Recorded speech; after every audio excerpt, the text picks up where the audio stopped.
Hey folks, it's Father Tim, your pastor.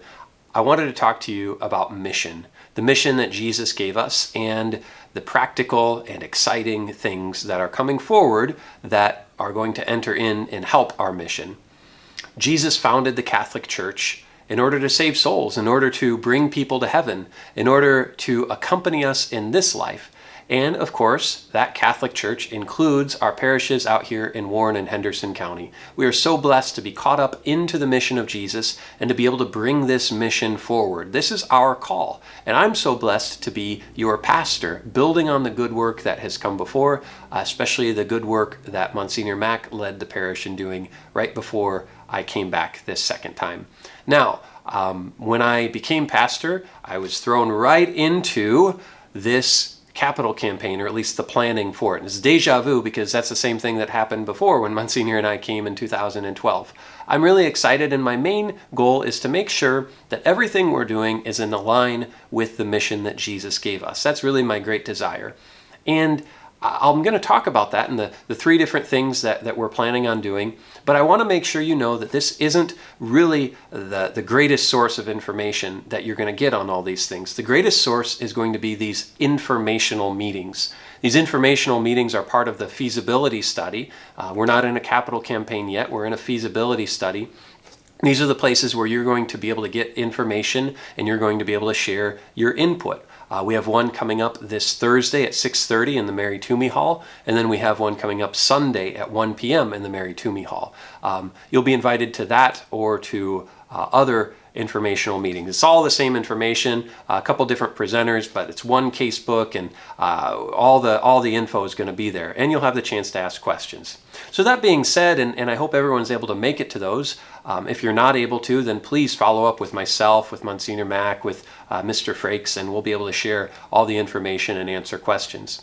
But the three things that we're planning on doing. Number one, the big thing is, got to make sure it's right side up, our gym. Now, I know you can't see this real well, but this is the plan for our gym. I know it doesn't look super fancy, but the reason why we need a new gym, and this is something Monsignor Mack has been planning and praying for a while, is because our school is bursting at the seams. A new gym isn't just going to be a new gym. A new gym is going to relieve some pressure on our current facilities to allow us to have more space for cafeteria, to allow us to have more space for practices so that practices can end earlier at night so that families can actually have family time. A new gym will possibly allow us to have more classrooms. That's something that we are exploring. Right now, many of our classes are already full, and so we would like to have more classroom space. And a new gym may very possibly be part of a future high school. That's something that many people have talked to me about, and I would love to talk more with folks about this. That's not in the immediate future, but it could be down the road, and so that's something we will talk and pray about. So the new gym, that's going to be the big ticket item, and you'll find out more about that and the reasons for that. We already have the plans, we already have the property, we have Archer Street. We have permission to close it down. The one thing we don't have is the money. Now, I could make the joke and say, well, we have the money, but it's in your bank account. But I'm not going to make that. That's an old joke, so I won't say that. So that's part number one, the gym, which will allow our excellent Catholic school, which is really, as vocation director, I traveled all over the diocese, and we are very blessed. We have a great Catholic school, which is growing. So the gym will allow us to continue to grow that. But then for me as pastor, one of my great concerns is to make sure we translate the excitement that's going on at the school to the church so that our young families are able to participate. They're able to participate in the sacraments. And not only our young families, but everybody. We're able to be together as a family. Now, these things that have to do with the Immaculate Conception Church, those of you who go to St. Patrick's and St. Teresa's, you might not be as interested in them because they don't have to do with your particular church building. That's okay. But just to give you the information and what the plans are.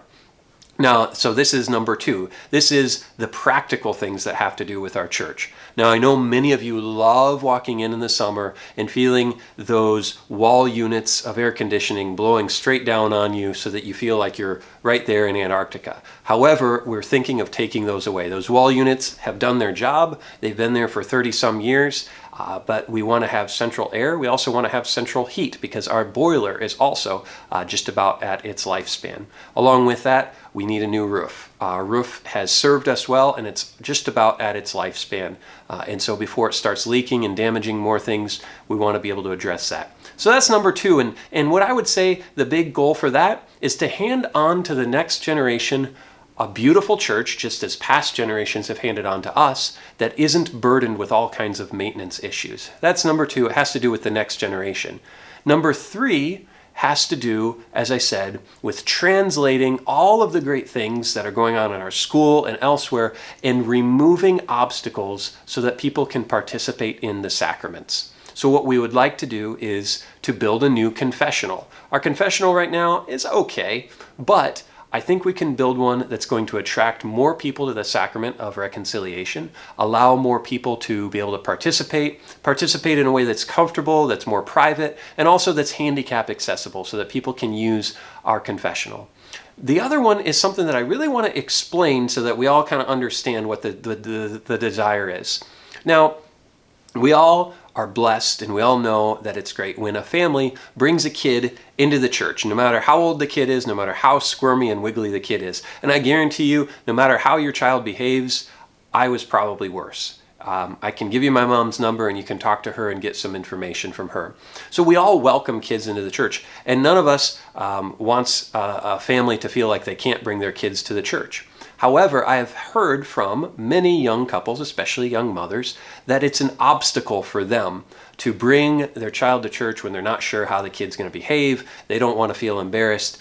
Now, none of us are judging, and all of us would love for you to bring your children. And I always tell mothers and families that. However, if something is an obstacle, we as a church family and as a parish family, we want to try to remove that obstacle because we want the future of our parish to be sound. We want to bring this mission that Jesus gave us forward. So what I want to do is to build a very small family room. Some people call them cry rooms, but you don't just have to cry in them. You can just be a family. A place where if families would like to, they don't have to by any means, but if families would like to bring a screaming or a wiggly or a crying child, then they can do that for a little bit, but they can still participate in the Mass. They can see what's going on. They can hear what's going on. It's not going to be one of those big long ones where everybody just goes back and there's just toys on the floor and everybody can, just kind of be distracted from the Mass. Instead, it's going to be one that's still focused on the action that's going on, but allows a family to still participate, if they so choose to do that. Or you can leave the screaming kid in the church. I actually don't mind at all. I have 15 or 17 nieces and nephews, so it doesn't bother me. But the reason why we want to build this, again, is to invite more families in. So those are the plans. And that's what we're doing. Again, we're in the time of a feasibility study. We're exploring the feasibility. So what we need is dialogue. We need to be able to communicate fully to you through these informational meetings, and we need to be able to hear from you. So I hope you're able to make it to those things. But again, if you have questions, talk to myself, talk to Monsignor Mack, talk to Mr. Frakes, and we would love to sit down and talk with you. Please, most importantly, pray for this and continue to pray for our parishes out here in Warren and Henderson County. We're so blessed to have so many great people. And the more we pray, the more we unite ourselves with Jesus' mission, I know that we'll have success. Whether that success looks like what we're planning or whether it looks like something else, success is according to God's terms. Thank you, everybody. Pray for me, and I'll pray for you.